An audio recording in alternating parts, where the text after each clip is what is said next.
السلام علیکم ورحمۃ اللہ وبرکاتہ۔ بسم اللہ الرحمن الرحیم۔ ناظرین، جیسے کہ آپ جانتے ہیں کہ سعودی عرب نے کس طریقے سے تبلیغی جماعت پر پابندی عائد کی ہے، تو اسی کے خلاف دارالعلوم دیوبند نے ایک مذمتی بیان دیا ہے تصدیق نامہ کے ذریعے۔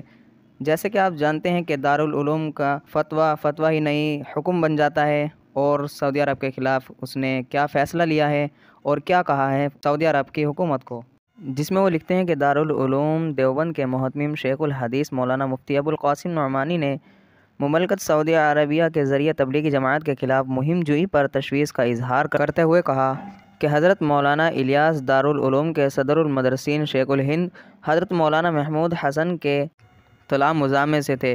انہوں نے تبلیغ جماعت قائم کی، جس کے تحت اکابرین کی مخلصانہ جذبہ جدوجہد دینی و عملی اعتبار سے مفید رہی ہے۔ جزوی اختلافات کے باوجود جماعت اپنے مشن پر کام کر رہی ہے۔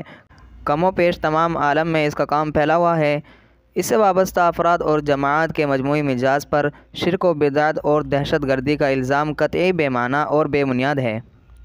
دارالعلوم دیوبند اس کی مذمت کرتا ہے اور حکومت سعودیہ عربیہ سے مطالبہ کرتا ہے وہ اس سلسلے میں اپنے فیصلے پر نظر ثانی کرے اور تبلیغی جماعت کے خلاف اس قسم کی مہم سے اجتناب کرے۔